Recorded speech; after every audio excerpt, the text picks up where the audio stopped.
contamos siempre que es pareja artística de Melconian hace muchísimos años, es un dúo. ¿Cuántos años tienen de casamiento profesional con el socio?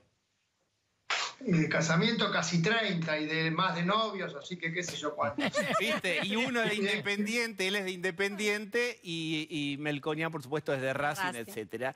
Y así duraron todo lo que duraron. Bueno, hablamos de geología, yo hablaba de esta piedra que se puso más grande, de la puerta giratoria, nada entra, nada cierra. Hacé tu desarrollo geológico lo que quieras. Te estarás refiriendo al cepo seguramente, al control de cambios. A ver, están las cuestiones operativas, las cuestiones puntuales, de si los que tienen IFE, pero déjame encarar el tema macroeconómico. El cepo, el control de cambios, primero es una consecuencia, no es la causa, es una consecuencia. Tenemos control de cambios si queremos ir desde Adán y Eva porque no tenemos moneda. Entonces el dólar compite contra una no moneda que es el peso. Entonces, claro, el peso compite en desventaja, es una competencia desleal, porque el dólar es una moneda y el peso no es una moneda. Y compite mal porque además, desde que tenemos la pandemia, sobre todo por el costo económico de la pandemia, tenemos un desaguisado macroeconómico fenomenal que se refleja en que Argentina, como no tenemos ni reservas en el Banco Central, no tenemos los fondos de pensión que tienen los chilenos, no tenemos el mercado de capitales que tienen los brasileños, porque nos hicimos todas las gansadas que pudimos haber hecho, las hicimos en la historia. Tenemos una única manera de financiar esto, que es emitiendo pesos, o sea, emitiendo lo que la gente no quiere. Entonces, le da muchos pesos, quiere dólares. Y el control de cambio es una consecuencia, un muy mal instrumento. Argentina, en esta grieta económica que también tenemos, pasamos del libertinaje cambiario que teníamos con la administración anterior, donde todo el mundo hacía lo que quería, a este control soviético de cambios, o a esta piedra, o como lo quieras llamar, que es querer tapar el sol con las manos. El origen del problema es macroeconómico. Tenemos inconsistencias macroeconómicas que la política económica no quiere encarar. Y el control de cambio es un intento de ganar tiempo. Lo de la semana pasada es ver cómo se posterga lo que parece inevitable, que es bajar la brecha cambiaria de la única manera que se bajó la brecha en el pasado, que es subiendo el tipo de cambio oficial. Pero estamos en eso. Bien, ¿cómo ves este dólar? Digamos, es horrible tener a un economista de tantos años para preguntarle cómo ves el dólar, pero bueno, es el clásico y hay que preguntar. El blue está a 140, ahora este oficial, entre comillas, que es el solidario del solidario, que es tarjeta ahorro turismo en 130, 131. ¿Cómo ves esa diferencia y qué podría ocurrir vos que tenés la bola de cristal? No tengo la bola de cristal, pero tenemos los números como para poder imaginar qué es lo que viene. Tenemos el dólar, primero el oficial, el de 70, que la gente cree que no existe, pero existe, porque el exportador está obligado a vender a 70, aunque el productor agropecuario recibe 50 o menos, o el exportador o el importador. Y tenemos el otro, el blue, el MEP, como lo llames, que vale 140. Lo primero que impacta es la diferencia. Hay casi 80-90% de brecha. Y eso es lo que contamina todo. Paradójicamente, vos sabés que el 75, que es el valor verdadero del oficial, el 75 pesos por dólar, cuando lo pones en una serie homogénea en el tiempo, primera definición que impacta, no es un mal tipo de cambio, que eso es lo que pone perplejo al gobierno, al Banco Central, al oficialismo, porque dice 75 no está mal. El problema es que el 140 lo contamina, lo hace irrelevante al 75. Porque claro, cuando vos ves el 140... ¿quién va a querer vender a 75? Solo el exportador que está obligado. ¿Quién quiere comprar a 75? Todo el mundo, porque está barato. Entonces el dólar a 75 se hace una mercadería escasa. Tiene que el Banco Central salir a vender dólares. ¿Cómo se blanqueó? Se blanqueó que las reservas no son ni 40.000 millones de dólares, ni 30.000, ni 20.000, sino netas, propias, las tuyas, las del Banco Central, menos de 8 o 7.000 millones de dólares, y encima gran parte en oro, gran parte en DEX, que es una cuasi moneda internacional. Entonces el Banco Central dijo, paremos la pelota, paremos la pelota. El mercado, los inversores están diciendo el 75 no aguanta, aunque esté bien, no aguanta, por eso quiero comprar hoy, o no vendo. ¿Qué hace el productor agrícola? Tiene soja y maíz en el silo, no quiere tener peso en el banco, quiere tener soja y maíz en el silo, por las dudas. Y ahí estamos en esa batalla desigual, donde el peso de vuelta, un peso mosca contra un peso pesado, el peso contra el dólar, y bueno, la historia dice que termina ganando el peso pesado, ¿no? Se necesitan dólares, todos los gobiernos cuando asumen anuncian que van a fomentar bueno, el ingreso de divisas con exportaciones, con el valor agregado, no solamente el campo, y todo ese repertorio que ya sabemos. ¿Cuánta posibilidad real ves ahora de que ingresen dólares al sistema sanguíneo de la República Argentina? Y si no ingresan, salvo los del campo, que tengo entendido serían en marzo, en febrero, digo hasta allí, ¿de qué otro modo se haría Argentina de dólares? No, a ver, la única fuente de ingreso de divisas que tenemos concreta en este momento es la exportación, que repito, está obligada a ingresar. Entran al mercado 4.000 millones de dólares por mes. El problema es que salen 5.000. Entonces, 5 menos 4 daba 1.000 de salida. Yo diría, salgamos de la coyuntura, de este diagnóstico de que estamos ante un problema estacional. Me parece que el problema estacional ocurría hace 20 años o 30 años. Ya el problema estacional no existe, es un problema estructural. El año que viene, si llueve con estos mejores precios internacionales y si en el mundo la pandemia frena un poco, podemos subir las exportaciones, pero no cambia el escenario, no cambia el escenario. Acá hay un problema, yo te diría, ¿sabes cuál es el meollo del faltante de dólares? Es que sobran pesos. El sobrante de pesos es lo que genera el faltante de dólares. Y el sobrante de pesos, de vuelta, volver a las causas, no a las consecuencias, no al efecto. Las causas es el desaguisado macroeconómico. Pero también la pandemia, ¿o no? Digamos, porque es como la gente que está recibiendo ATP y IFE, etcétera, necesita de esos pesos.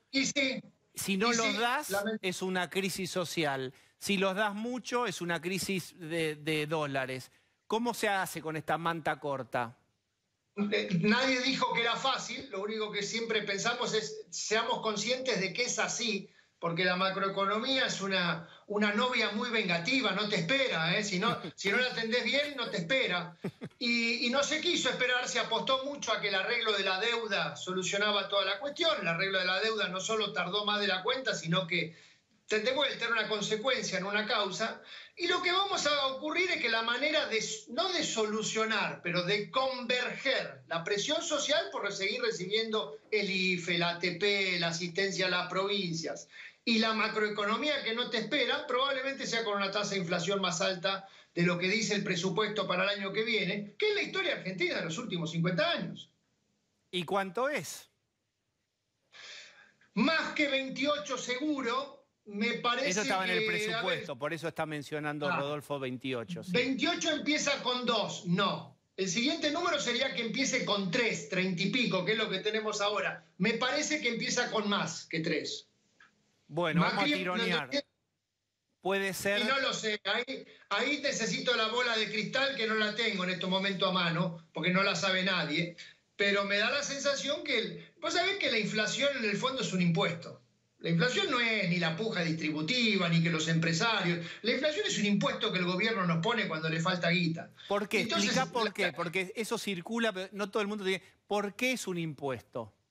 Porque es un impuesto que pagamos los que tenemos pesos. ¿Quién es el gran perjudicado de la inflación? ¿Saben que no es? A veces se dice que es el asalariado, a veces se dice que... El verdadero perjudicado es el que tiene pesos. El que tiene pesos es el que ve su moneda desvalorizada. El impuesto inflacionario nos lo pone el gobierno con una particularidad. Nunca sabemos la tasa del impuesto, la tasa de inflación.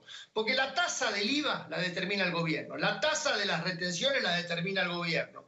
Ahora, la tasa de inflación del impuesto inflacionario lo pone la realidad. Esa es una paradoja que tiene este impuesto. Entonces no te sé decir cuánto va a ser, porque depende de muchas cosas, en parte de lo que pase con el dólar, porque estamos en una economía que como no tenemos moneda, el dólar termina siendo el competidor del peso, pero tengo la enorme sensación, que no es una sensación, es un diagnóstico, de que esa contradicción esencial que has planteado, la situación social que pide esto y la situación económica que pide otra cosa, se resuelve o se financia o se adecua con una tasa de inflación más alta, que empieza con, veremos cuánto. Y hablemos ahora de una cuestión, se prepara Pagano también y Pablo de León y lo que quieran preguntar, sobre el humor de inversiones, ¿no? Digamos, esta idea de algunas empresas internacionales yéndose, uno asociaría también, ahí flota una cosa de el futuro en otro país, de cierto sector, de la juventud. Esto, la verdad, me impresiona, se escucha más. Y ojo que en diferentes sectores sociales, de ingresos diferentes, no crean que es de una clase social solamente, volvió esa ¿Cómo se recrea o qué debería hacer el gobierno para recrear más el verbo entrar que salir? Es un tema, yo le digo a mis hijos, yo viví varias de estas, desde la década del 70, del 80 ahora, hemos vivido varias, incluso me animaría a decir tan bravas como estas. La vida continúa. Argentina tuvo experiencias, 1990 vino un plan, 2003 vino otro plan, donde las expectativas cambiaron violentamente. 1991, 1998, con un solo año malo, fue un periodo largo bueno. 2003, 2011, con un solo año malo, fue un periodo largo bueno. Paradójicamente de modelos diferentes. Lo primero diría es con un programa. Para programa necesitas conducción política y necesitas diagnóstico. Lamentablemente la historia argentina dice que la política o el Estado reacciona solo cuando se pega una piña, porque hemos tenido casi ningún caso, tendría que pensarlo, de actitudes preventivas. Mi abuela decía, mejor prevenir que curar. El político que previene, que se anticipa, como se pretendió hacer con la pandemia, en economía no lo hemos visto. Ojalá sea diferente esta vez, pero da la sensación que la política, no sé si la sociedad, los líderes, están esperando una piña antes de hacer lo que vos preguntás. O sea que lo que corrige es la crisis, es decir, Argentina, autito chocador, hasta que no choca no dobla. Esto es lo que vos decís. ¿Qué sería empezar a doblar? Digamos, si se produjera un milagro y las cosas fueran de otra manera y el gobierno tomara una o dos medidas o anunciara algo en la dirección inversa a la que viene ahora, ¿cuáles serían esos anuncios? Decir, mira, ahí me resisto a contestarte porque no es una o dos medidas. Lo primero que tiene que haber es un programa integral que abarque todos los temas secuencialmente. No tiene por qué ser todo de shock el primer día, pero por lo menos que haya una hoja de ruta, que haya un rumbo, que se sepa la política fiscal, la cambiaria, la monetaria, los impuestos, las inversiones, el mercado de cambio, que se sepa la hoja de ruta, todo esto. Después la implementación, obviamente, gradual, porque no hay manera de hacer todo de golpe en un día con todas las restricciones políticas y sociales. Pero lo que sí no es, déjame decirte lo que no es creer que la reactivación, que va a venir, porque después de que te caes mucho, por lo general rebotás, la reactivación es el sustituto del programa económico. Si vos en un programa consistente, integral, bien hecho, bien armado, con decisión política, tenés reactivación, mejor, pero no es lo que lo sustituye. Es una definición, un rebote no es un programa. Marce Pagano. Hola Rodolfo, buenas noches. Quiero volver al punto que hablabas vos de la brecha cambiaria, la separación entre tipo de cambio oficial y los paralelos, pero no solamente el blue, porque hoy también tocó los 140 pesos el contado con liquidación, que es esa plaza cambiaria en donde generalmente se mueven los empresarios y es legal. Ahora bien, el gobierno dice, nosotros no tomamos la decisión de establecer una devaluación porque consideramos que puede irse a precios. Y citan el ejemplo de Prat Guy en el momento en el que él consideraba que los precios estaban fijados en la economía a precio blue, se hace ese sinceramiento, ni bien asume Mauricio Macri, del tipo de cambio, y aún así hubo un traspaso fuerte a precios. Entonces, dicen que no pueden repetir ese escenario. ¿Vos creés que los precios ya están pactados a un tipo de cambio de 140 pesos? No, de ninguna manera, y tienen razón con el diagnóstico y el ejemplo que ponen, y déjame poner otro ejemplo, el ejemplo de Capitanich, Fábregas y Kicillof de 2013-2014. O sea, cuando el tipo de cambio oficial suba, la inflación va a subir. Lo que pasa es que tanto el tipo de cambio como la inflación son consecuencia del programa macroeconómico. Y el punto central es que hoy la economía argentina, la macroeconomía argentina, no está preparada para tener 28% de inflación en 2021, como no estaba en la administración anterior para tener una tendencia declinante. Entonces, no tenemos preparado el programa para esa situación. O lo prepara el gobierno o lo impone la realidad. Lo que te dice la historia es que cuando lo impone la realidad, termina siendo más costoso.